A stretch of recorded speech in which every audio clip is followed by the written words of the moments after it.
Warning, just a quick heads up.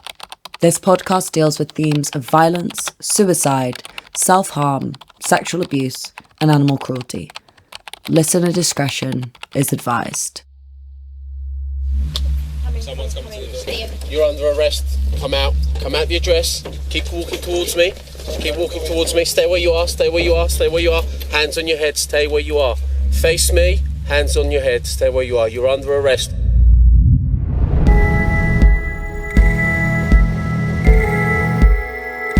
I'm Sabrina Jones. From Alamo Pictures, this is Inside 764, the true story of a sextortion cult that is targeting children and run by children. What begins in small-town Texas unravels into a chilling tale that stretches across the world, involving copycat crimes, government cover-ups, and even murder. Along the way, it offers a stark glimpse into the dark corners of today's internet culture and the insidious world that can take hold within the walls of your home.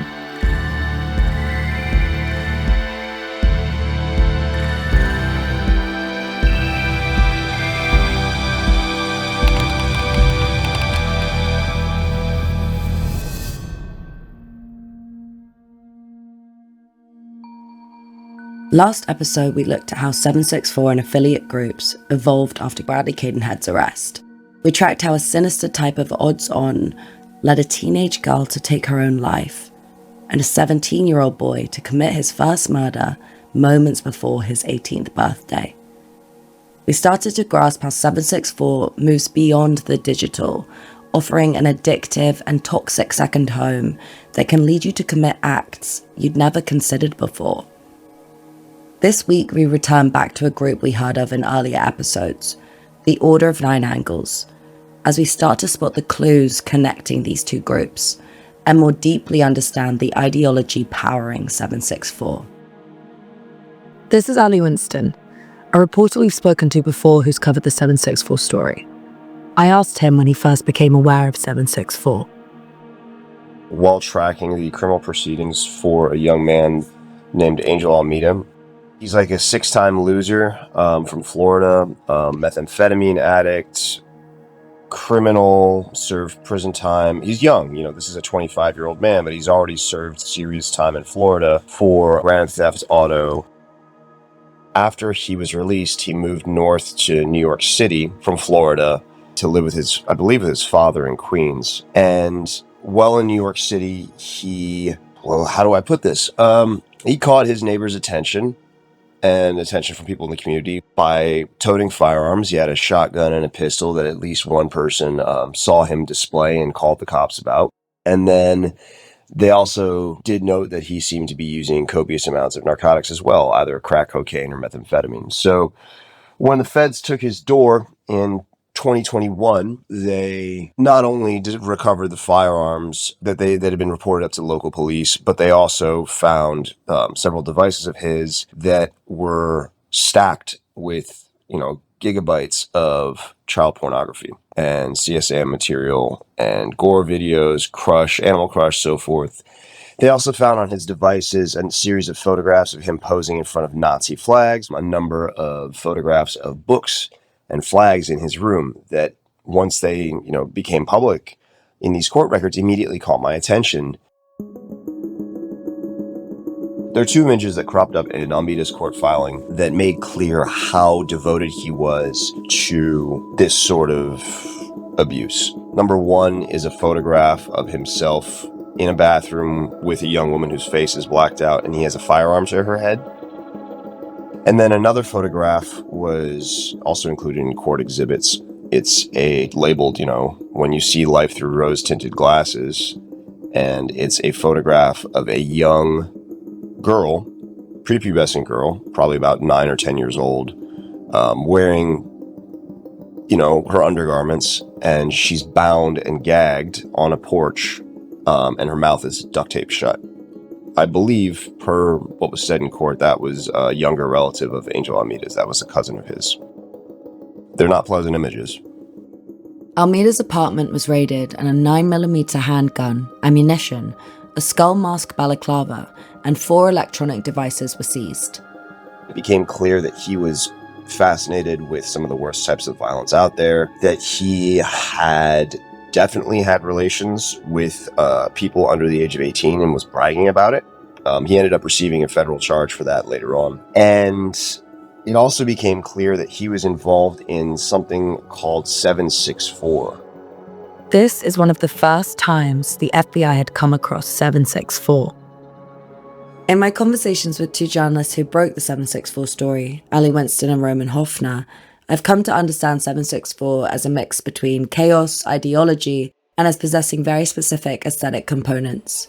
Like a type of sound used in their videos, a twist on lo-fi DIY YouTube music from the mid-2000s.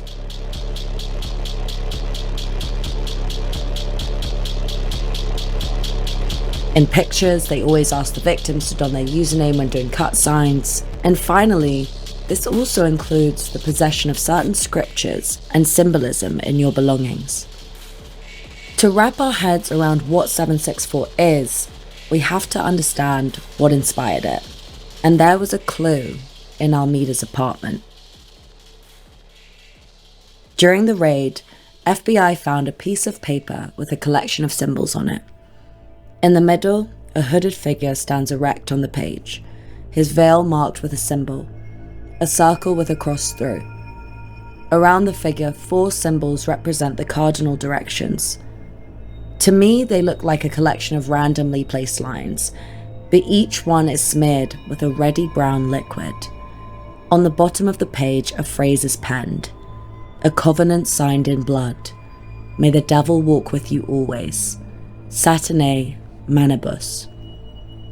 Journalist Jake Hanrahan identified this as an Order of 9 Angles blood pact, and it wasn't the first time he'd come across this iconography. I first came across 764 about, I want to say 2 years ago now, whilst I was researching some Order of 9 Angles stuff, and I see this group using the iconography, but it wasn't necessarily a new O9A Nexium. I kind of realized this wasn't just iconography, it was really the ideology as well. The Order of 9 Angles ideology, which appears to have influenced 764, can be traced all the way back to 1960s Satanism.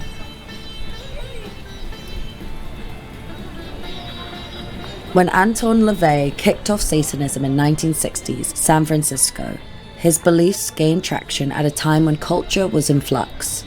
The Vietnam War and resistance to it was intensifying. As a result of the civil rights movement, attitude towards sexual rights, women's rights, and racial segregation were all shifting.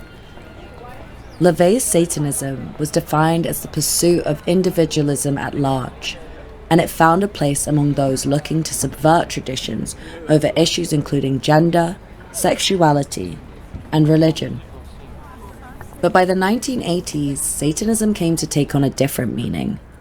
A book called Michelle Remembers was published in 1980, displaying a subtitle on its front page that read, "The True Story of a Year-Long Content Between Innocence and Evil." Michelle Remembers was a book by a Canadian psychologist and his former patient, detailing her memories of child abuse at the hand of Satanists. The public, media, and law enforcement started to equate child abuse with Satanism, leading to over 12,000 documented accusations of satanic ritual child abuse within the US. This was called the Satanic Panic. My next guest was used also in worshiping the devil, participated in human sacrifice rituals and cannibalism. What kinds of things went on in the family? Well, there would be rituals in which babies would be sacrificed and you would have to, Babies. There were people who bred babies in our family. No one would know about it. A lot of people were overweight, so you couldn't tell if they were pregnant or not, or they would supposedly go away for a while and then come back. Now, lots of these cases were not properly investigated and turned out to be baseless accusations. However, at the same time, there was a group co-opting Satanism to execute exactly what the general public of the time deeply feared. In like the 70s and 80s, David Meyer, Anton Long, came up with the idea. He just sort of started it as this satanic left-hand path organization. To be honest, like, I believe that the kind of Satanism that O9A believes in is the only Satanism. There is another Satanism that people, you know, like the Satanic Church. It's just edgy atheism. You know, they don't actually believe in the devil. It's like atheism for like Reddit nerds. It's very cringeworthy, but whatever. That would be considered like maybe right-hand path Satanism. They're not trying to do bad, whereas the left-hand path is like very much into a cult. They believe in demons. They believe in real entities. You know, they're doing actual rituals to the dark gods, as they call them. So it's not just philosophical, right? Like for them, it's theological as well. And what are the group's aim?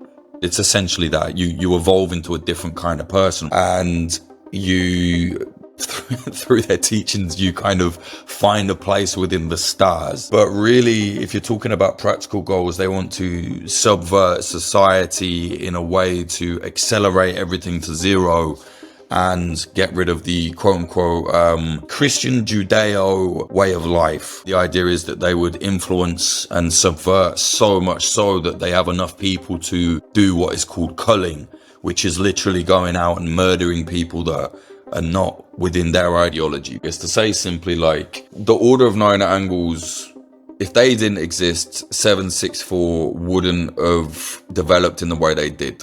You know, O9A is the first kind of group that put it out there that recreational evil and abuse elevates you to a higher being. 764 has the exact ideology, maybe not as much on the nose, maybe not encased in the same religious style branding, but it's the same idea, and they got that from O9A, definitely. This idea of being the biggest edgelords tie into our obsession as a culture with like virality and infamy, and then 764 and this kind of desire to, in the end, get a girl to kill themselves on camera, to have someone totally submissive to you, also plays into this. I'm going to be the most extreme, so you all respect me. You've hit on a really good point there. There's like a dragnet publicly where slowly everything is degraded anyway. I feel like maybe the internet has actually created something new, you know, like maybe this amount of evil wasn't there. You know, I think it's probably right that the internet made some of this. You know, there's no way some of them kids, if they hadn't had the internet, some of them would have just led normal lives probably. So out of run-of-the-mill Satanism, a more twisted version was born, promoting the idea that through conjuring dark spirits and violent subversive acts, you could be transformed. When we look at the ethos of 764, we can see a really similar ideology. Be edgy, be violent, desensitize yourself to graphic content. Through desensitization, you become radicalized. You are impervious to society. You are untouchable. The existence of an O9A blood pact in Angel Almeida's belongings, in the usernames of certain perpetrators, and in the conversations of members of 764, suggests that these two groups cannot be separated. As Jake said, without the Order of Nine Angles, 764 wouldn't have developed the way it has. O9A gives ideological grounding to the chaos of this cult. And this isn't the first time we see this type of ideology in far-right groups. We have seen Order of Nine Angles popping up before in right-wing terrorist groups like Adam Worfen Division or Fuel Creek Division or Sun Creek Division in the UK. It's a little bit crazy and out there, but still it is not the Satanism how you usually grow up knowing how Satanism is. So it's not someone believing in or praying to Satan or an evil entity. Order of Nine Angles, it's more like the idea of becoming a higher form of self by being as unempathetic, as violent, and as manipulative as possible. They also talk in their books about infiltrating other groups like law enforcement, for example, or other groups. There are fictional books which are highly influenced or come from Order of Nine Angles adherents. One of them starts off with child rape and murder. So these are the same violent and chaotic view on the world, and the same idea of becoming kind of a higher form of self or someone better or more up there in the chat by being as violent as possible makes sense in both worlds. So when people read these fictional books by Order of Nine Angles authors, if perpetrators read them, they might find an ideology which perfectly fits their radicalization. Be more depraved, be more violent, be unempathetic, manipulate people, all this, and you become a higher form of self. So it kind of fits perfectly together, I think. In my chat with Roman, he likened these ideologies to the theory of accelerationism, where the idea is society is falling apart, the world is falling apart anyways, and we just want to accelerate it by committing violent attacks, by committing terrorist attacks, so on and so forth. We're just speeding up the process, so to say, by committing more chaos or causing more chaos. If you look at the perpetrators, most of them seem to be lost in a way anyway when it comes to their place, society or whatever. Not all of them, but most of them. So there might be a thing to it, thinking like everything goes down anyway and I have no place in this. Let's just like... fuck it up. Let's just fuck it up, yeah. What links Al-Qaeda, the National Socialist Movement, and O9A? They all want Western democracies, secularism, and pluralism wiped away, and they're willing to use extreme violence, terror, and destabilization to get there. In other words, let's just fuck it up. David Meyer wasn't just a member of all three. He's the architect of the modern O9A. By 1974, he had remade the Order of Nine Angles into a theistic, violent Satanist current, operating under the alias Anton Long. Very little is known about the elusive Meyer, who is a martial arts fanatic and formerly studied as a Buddhist monk. But he's considered to be fiercely intelligent and extremely violent. He secured his place in extremist infamy when one of his pamphlets was found in the flat of David Copeland, the London nail bomber, when Meyer was supposedly a leader in Britain's National Socialist Movement, a neo-Nazi organisation. With a long wizard-like beard, he could easily be mistaken for an offbeat intellectual. But as late as 2021, Meyer was named one of the world's top 20 most dangerous extremists. The BBC even doorstepped him. Mr. Myatt, we're from the BBC, we're from Panorama. We wanted to ask you some questions about the NSM and David Copeland, the London nail bomber. I have no comment to make. You called for the creation of racial tension, and that's exactly what Copeland did. You inspired Copeland indirectly to do what he did. No comment about anything to do with that. In the late 90s, he converted to Islam, gave Al-Qaeda speeches across the Middle East calling for jihad, before renouncing Satanism and extremism altogether. Yet journalists and experts who have tracked Meyer don't buy it. They suspect he's still active in the world of O9A, and most likely behind their most recent renaissance. Meyer's dance along the axis of extremism might feel random, but doesn't the randomness of this feel somewhat familiar? Meyer is the embodiment of O9A ideology. There need not be any consistency between your doctrines of hatred. Nihilism is the binding factor. If you think of radicalization of right-wing extremists, they must come to such a point of hate to actually commit. It might be the first attempted terrorist attack, or terrorist attack is the first violent act they've ever committed. I don't know, but it comes from an ideology. This is another way around. They come from violence. They learned violence. They learned how to make victims suffer without feeling anything about it other than, I don't know, being excited about it. So for them to commit a violent act like a school shooting might be something, like the hurdle might be not that big. Like if you come from another place purely from ideology, there might be quite a way to go until you go out, grab a gun and actually shoot people.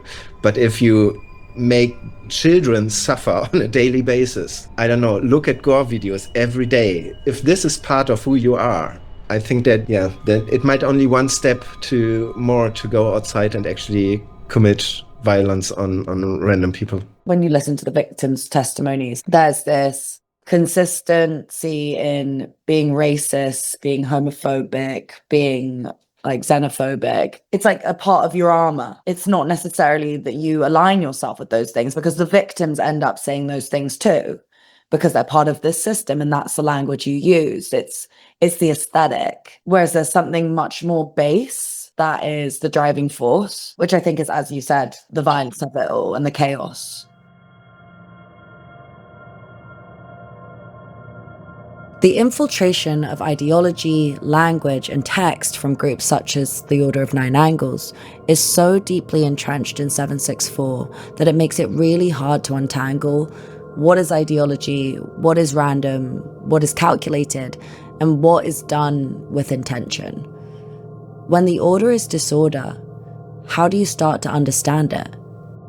I see the trajectory of the 764 story very much like some of the other extremist organizations that I've reported on, whereby you start with one or two seemingly isolated cases here and there, and in working back on the kind of worlds that the perpetrators, the worlds that they come from, you start to understand that they're part of a broader milieu, right? That there's a broader world that they come out of. All types of extremism are not the same, but when you're in this world long enough, you do see certain tendencies rise and fall. You do see certain types of behavior, certain trends come and go, watching them bleed into each other, inform new developments and morph and take on new shapes. We have to discuss how these kids got to the point where they're so alienated and so disaffected with their very short lives that they engage in such wild, harmful, frankly depraved behavior. 764 as a phenomenon finds its roots in old forms of organized ideological hatred, adapted and evolved for an internet era. Putting aside everything expressed in these episodes that is violent, taboo, and quite simply just dark, one reason why these ideologies have spread so easily is due to the pervasive and expansive nature of the internet. According to a study by Pew Research earlier this summer, today, nearly all US teens, 96%, say they use the internet every day, with 47% of US girls aged 13 to 15 saying they use it constantly, and boys being 44%. Nearly all UK teens, 95%, report having access to a smartphone, and according to a 2025 Ofcom report, more than 7 in 10, 72% of parents, are concerned that their child wouldn't be able to distinguish between the real and the fake online. With kids spending more time on their phones than sometimes talking to the members of their own family, the 764 ideology being peddled on these platforms has the time to wrap its tendrils around these young minds, normalizing, desensitizing, and eventually radicalizing a whole generation of children. In coming episodes, victims speak out about holding their perpetrators to justice. We start to understand more of how Bradley Cadenhead became the youngest cult leader in America, and we reveal how the main disseminators of 764 ideology can be linked all the way back to the FBI. Inside 764 is an ongoing investigation. If you have information on 764 or have experienced their harm, we'd love to hear from you. Reach out to us at contact@inside764.com. Oh, and please don't forget to like and subscribe. It will really help us to keep this podcast going. Inside 764 is written, produced, and presented by me, Sabrina Jones, and co-produced by Spencer Johnston. Series editor is Glenn Barden. Music and sound design by Ian Chambers. Picture editing by Andrei Pavlov. Additional reporting from Wired. In connection with the Wired article by Ali Winston entitled, "There are Dark Corners of the Internet. Then there's 764. Executive producer is Sebastian Sauerborn. Inside 764 is an Alamo Pictures production for Soho Podcasts in conjunction with Wired Studios.